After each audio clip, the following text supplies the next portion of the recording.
Hello everyone, welcome to the profit curve. आज इस video में बात करते हैं वन एडिशनल क्राइटेरिया जो हम लोग अपने ट्रेनिंग प्रोग्राम में सिखाते हैं। प्री रिकॉर्डेड वीडियोस है। सो ये वाला criteria, fine organic industries is just an example of a company जो मैंने आपके सामने रखा है। इसी हफ्ते के एक अलग वीडियो में ना इसको एज अ कंपनी, मतलब as a detail analysis cover करेंगे। फिलहाल मैं आपको जो क्राइटेरिया दिखा रहा हूँ वो आप सुन लीजिए। सो आर ओ सी आपने देखा होगा। वैसे बाय द वे इसका ROC देखें, 65% ROC and 49% ROE is brilliant for any company. 25 का पी है, थोड़ा हाई है, लेकिन अभी अच्छे स्टॉक्स आपको थोड़े 25 20 25 के पी पे मिलेंगे। इसका एनालिसिस बाद में डिटेल में करेंगे गाइस। पॉइंट वो नहीं है, पॉइंट ये है कि what is the additional criteria. Debt free company हम देखते हैं, तो वो क्राइटेरिया के लिए आप PNL पे आइए, प्रॉफिट एंड लॉस में। ये जो एक्सपेंसेस है ना, एक्सपेंसेस, अब यहाँ पे देखो एक्सपेंसेस को जब मैं क्लिक करता हूँ तो एम्प्लॉय कॉस्ट मैंने देखा बहुत अच्छा। मुझे I was checking out some video and उस वीडियो में मुझे इंटरेस्टिंग चीज दिखी जो कि एक्चुअली फैक्ट है, and we are kind of taking this criteria very seriously. देखो मार्च 2016 में फाइन ऑर्गेनिक्स का employ cost out of the total expenses 8% was the employ expenses. हाँ, अब वो बढ़ना चाहिए, जैसे जैसे भाई कंपनी ग्रो होती है वो बढ़ना चाहिए। लेकिन हमारा क्राइटेरिया ये है कि जैसे जैसे कंपनी ग्रो हो रही है, अगर कंपनी का एम्प्लॉय कॉस्ट कम होता जा रहा है तो that is a great sign, that's a great sign of growth. जैसे IT सेक्टर में उनका तो बेसिक कॉस्ट ही एम्प्लॉय कॉस्ट है ना। लेकिन अगर IT कंपनी भी कोई ऐसी निकले जो एम्प्लॉय कॉस्ट को या तो मैनेज कर रही, बढ़ने नहीं दे रही है, कम नहीं कर पाई, थोड़ा कम किया ठीक है, बढ़ने नहीं दिया, that's a great sign. Now in Fine Organics if you see clearly, मैंने जो मार्क किया है, पिछले 7 साल में इसका एम्प्लॉय कॉस्ट गाइज इट्स 8% का गिर के 3% हो गया, which is almost 60% downfall in the employ cost. This is brilliant यार, ब्रिलियंट है ये। मतलब ये बहुत अच्छा क्राइटेरिया है। अब यही क्राइटेरिया दूसरे स्टॉक्स में देखते हैं। जैसे एक हमारी कंपनी है, मैं हमेशा इसको ट्रैक करता हूँ, बिरला सॉफ्ट। मैंने बोला था ना 500 रुपए के आसपास ये आता हुआ दिखेगा, देखिए 485 तक तो आ गया। 500 पे तो कंपनी ने बायबैक अनाउंस किया था।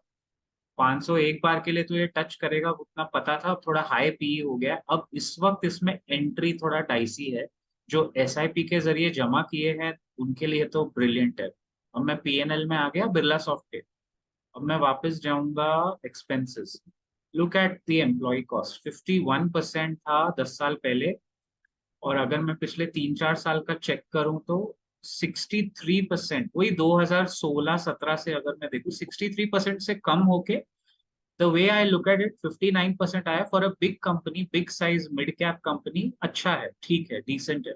मैं आपको वो कंपनी का दिखाता हूँ जिस सोनाटा सॉफ्टवेयर, आपको याद होगा 2 वीडियो पहले मैंने बात की थी, this there is something special about this company, right.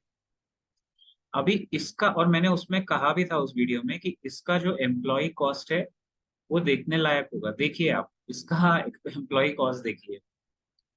So again 7 8 साल का 21% से गिरते गिरते गिरते गिरते देखिए 13% हो गया। अगेन कोई भी कंपनी जिसका एम्प्लॉय कॉस्ट हर साल गिरता जा रहा है, it tells you that salaries they are managing well, company grow कर रही है। और employ cost as a percentage पाए, जो काफी बुरी कंपनीज में होता है कि वो बढ़ता है, बट इसमें गिर रहा है। So that's one very good criteria जो मुझे लगता है आपको हमेशा ध्यान में रखना है। जैसे ये देखो, अभी ये एग्जांपल है इसी का, and this is an IT company यार। सोनाटा सॉफ्टवेयर IT कंपनी में सबसे इंपॉर्टेंट कॉस्ट होता है सैलरीज, लेकिन अभी इसमें मटेरियल कॉस्ट है। अगर आप मटेरियल कॉस्ट देख रहे हो तो देखो ये कितना बढ़ता जा रहा है, बिकॉज ऑब्वियसली वो रॉ मटेरियल प्राइसेस या एक्सटर्नल फैक्टर्स की वजह से ये बढ़ रहा है, तो ये मैं समझ सकता हूँ, है ना। लेकिन फिर ऑपरेटिंग प्रॉफिट भी तो बढ़ रहा है, और उसके वजह से नेट प्रॉफिट, बेसिकली हमको क्या देखना है। नेट प्रॉफिट 157 करोड़ का 464 करोड़ हो गया, ऑलमोस्ट 3 टाइम्स नेट प्रॉफिट हुआ है। और एम्प्लॉय कॉस्ट गिरा है, मतलब ऑलमोस्ट 50% एम्प्लॉय कॉस्ट गिरा और 3 टाइम्स नेट प्रॉफिट हुआ। भाई यही तो चाहिए, this is exactly the criteria. जाते जाते एक लास्ट कंपनी देखते हैं, टीसीएस वैसे सिर्फ मैं, मतलब इतनी बड़ी कंपनी है बट सिर्फ एक आइडिया लेने के लिए देख रहा हूँ आपके सामने, एक दो कंपनीज देखते हैं। हाँ ये देखिए, ये स्टैंडर्ड है, देखो बड़े लार्ज कैप्स में दे हैव मेंटेन्ड इट, कम नहीं हुआ है एम्प्लॉय कॉस्ट, लेकिन एटलीस्ट उन्होंने मेंटेन करके सेम रेंज में चल रहे हैं, ठीक है, अंडरस्टूड है, मतलब फेयर है काफी। अट्रिशन रेट भी हाई होगा, लोग नौकरियां छोड़ के भी जाते हैं, बहुत चीजें होती है, तो at least they have maintained it, क्योंकि एम्प्लॉय कॉस्ट अगर बढ़ता गया तो वो प्रॉफिट में बहुत बड़ा डेंट, 100% डेंट मार सकता है। एक कंपनी और है जो मैं ट्रैक करता हूँ, एवीटी नेचुरल प्रोडक्ट्स, ये स्मॉल कैप है, छोटी कंपनी है, बट फ्यूचर में तहलका मचाने की ये, please consult your registered financial advisor. Company कुछ काम अच्छा करने की उम्मीद रखते हैं हम लोग इसमें। सो इसमें भी ये बीच में बढ़ गया था, बेसिकली 10% एवरेज था, 10-11% ही चल रहा है इसका भी।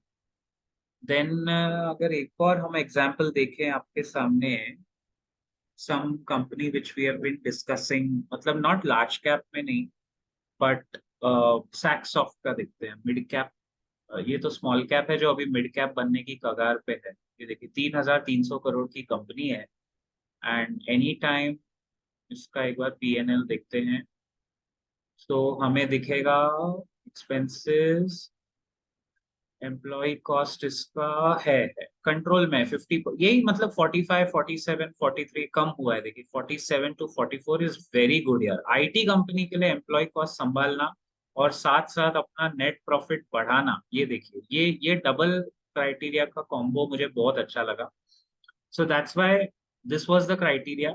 कैसा आपको लगा आप बताइए कमेंट्स में, and if you have a better company जो आपको मिली होगी तो जरूर बताइए, जिसका एम्प्लॉय कॉस्ट 50% से ज्यादा कम हुआ है, जरूर बताइए। I will see you around in the next video very soon, till then keep profiting.